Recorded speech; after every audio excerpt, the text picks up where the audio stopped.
मुकेश शर्मा जी, उफ़! क्या बात है! इतनी सारी कहानियाँ सुन चुका हूँ मैं आपकी ज़ुबानी।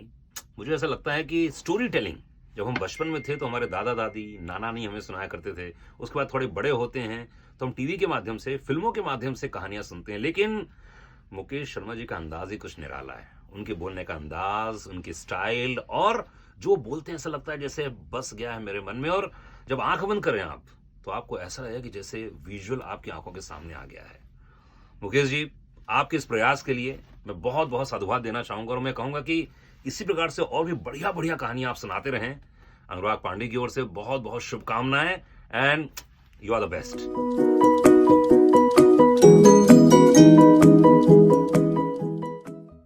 प्रणाम और आप सबका हार्दिक अभिनंदन। एक बार फिर प्रस्तुत है कहानियों का अनोखा अंदाज का मंच। एक ऐसा मंच जो अपने वीडियोस के माध्यम से समाज को सबल और सशक्त बनाने में कार्यरत है। कहानियां सुनना क्यों जरूरी है? क्योंकि कहानियां लोगों को दुनिया में जीवन के अनुभव, दुविधाएं और कठिनाइयों को समझाने में मदद करती हैं। कहानियां शिक्षित करती हैं, प्रेरणा देती हैं और समाज को जोड़ती हैं। कहानियां दरअसल यादों को संरक्षित करने का एक साधन है। आज की कहानी के माध्यम से जानेंगे कि कौन है पाप का स्वामी, कौन है पाप का गुरु। एक जमाने में एक पंडित जी काशी में कई वर्षों तक शास्त्रों का अध्ययन करने के बाद अपने गांव लौट आए। पूरे गांव में यह प्रसिद्ध हो गया कि वो काशी से शिक्षा प्राप्त करके आए हैं और धर्म से संबंधित किसी भी पहेली को हल कर सकते हैं। उनकी कीर्ति सुनकर एक किसान उनके पास आया और उसने पूछा, पंडित जी, क्या आप मुझे बता सकते हैं कि पाप का गुरु कौन है? हाँ, कौन है पाप का स्वामी? सवाल सुनकर पंडित जी चकित रह गए। धर्म और आध्यात्मिक गुरुओं के बारे में तो सुना था, लेकिन पाप का भी कोई गुरु होता है, ये उनकी समझ और ज्ञान से परे था। पंडित जी को लगा कि उनकी पढ़ाई अभी अधूरी है, इसलिए वे वापस काशी लौट आए। कई गुरुओं से मिले, लेकिन उन्हें किसी से भी किसान के सवाल का जवाब नहीं मिला कि पाप का गुरु आखिर कौन है। अचानक एक दिन उनकी मुलाकात राज दरबार की एक नर्तकी वेश्या से हुई। पंडित जी ने उसे अपनी समस्या बताई। वेश्या ने कहा, पंडित जी, इसका उत्तर तो बहुत ही सरल है, लेकिन उत्तर पाने के लिए आपको कुछ दिनों तक मेरे पड़ोस में आकर रहना होगा। इसी ज्ञान के लिए पंडित जी भटक रहे थे। वो तुरंत राजी हो गए। तवाइफ ने उनकी पास में अपने घर के रहने की अलग से व्यवस्था कर दी। पंडित जी किसी के हाथ का बना हुआ भोजन नहीं खाते थे। वो अपने नियमों, नैतिकता और धार्मिक परंपरा के कट्टर अनुयायी थे।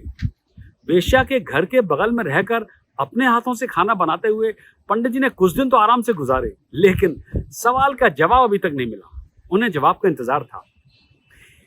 एक दिन तवाइफ ने कहा, देख रही हूं पंडित जी, आपको खाना बनाने में तकलीफ हो रही है। अगर आप कहें तो स्नान करके मैं आपके लिए भोजन तैयार कर दिया करूं। पंडित जी को वेश्या का विचार तो पसंद आया, मगर वो उसके हाथ का बना हुआ भोजन खाने में असमर्थ थे, नहीं चाहते थे खाना। वो टाल मटोल करने लगे।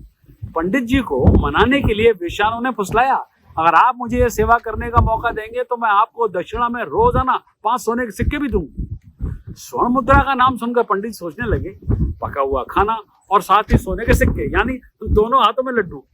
पंडित जी ने अपने सारे नियम, कायदे, आचार, विचार और धर्म सब भूल गए। उसने कहा, पंडित जी ने, तुम्हारी मर्जी, बस इस बात का खास ख्याल रखना कि मेरे घर आते जाते कोई तुझे देखे नहीं। पहले ही दिन वेश्या ने कई तरह के व्यंजन बनाकर पंडित जी के सामने परोसे, लेकिन जैसे ही पंडित जी ने खाना चाहा तो वेश्या ने परोसी गई थाली को पंडित जी के सामने से खींच लिया। इस पर पंडित जी भड़क गए और बोले, ये क्या मजाक है? क्या कर रही है तू? तो वाइफ ने कहा, ये मजाक नहीं है पंडित जी, ये आपके प्रश्न का उत्तर है। यहाँ आने से पहले आपने किसी के हाथ का पानी तक नहीं पिया, लेकिन सोने के सिक्कों के लालच में आपने मेरे हाथों का बना हुआ खाना स्वीकार कर लिया। ये लोभ ही पाप का स्वामी है, लोभ ही पाप का गुरु भी है। कहानी खत्म। आइए देखें क्या शिक्षा दे गई ये अनमोल कहानी, ये अनमोल कथा। यही कि हमें जीवन में किसी भी प्रकार के लोभ को अपनाए बिना जीवन जीने का प्रयास करना चाहिए।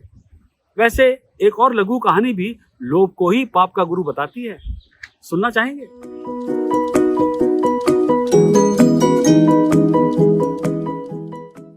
Mukesh Sharma sir, he is a really great story teller मित्रों। मैं उनको बहुत ही ज़्यादा एडमायर करता हूँ, बहुत ही ज़्यादा मैं बड़ा उनका फैन हूँ। उनकी स्टोरीज में इतनी इंटरेस्टिंग तरीके से वो बताते हैं कि कैसे ये सारा इंसिडेंट हुआ और सच में ऐसा लगता है कि हम भी वहीं खड़े खड़े ये पूरी स्टोरी देख रहे हैं। और एंड में मुझे यह नहीं समझ में आता कि सर इतने शॉर्ट में नेक्टर स्टोरी का जो मेन कंटेंट होता है, मॉरल होता है, वो कैसे इतना ग्रेटली बता देते हैं मित्रों। तो सच में आप लोग स्टोरीज को जरूर सुनिएगा।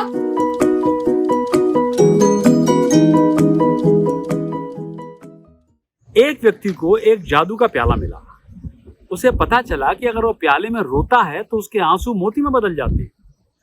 भले ही वो व्यक्ति हमेशा गरीब रहा, लेकिन वो था एक खुशमिजाज और शायद ही उसने कभी आंसू बहाए हों। इसलिए अब उसने खुद को दुखी करने के तरीके खोजे शुरू किए ताकि उसके आंसू उसे अमीर बना सके। और फिर जैसे जैसे उसके आंसुओं से मोतियों का ढेर बढ़ता गया, वैसे वैसे उसका लालच भी बढ़ता गया। कहानी का अंत तब हुआ जब वो मोतियों के पहाड़ पर बैठा हाथ में चाकू लिए अपनी प्यारी पत्नी के मरे हुए शरीर को अपनी बाहों में लेकर असहाय रूप से कप में रो रहा था जिसमें मोती इकट्ठे हो रहे थे। खत्म कहानी। धरती ने मनुष्य की आवश्यकता के लिए तो पर्याप्त मात्रा में सब कुछ दिया है, परंतु मनुष्य के लोभ के लिए कुछ भी पर्याप्त नहीं। अगली बार फिर प्रस्तुत होगी ऐसी ही कोई अनमोल कहानी, ऐसी ही कोई नई सीख। देखते रहिए और सब्सक्राइब कीजिए कहानियों का अनोखा अंदाज।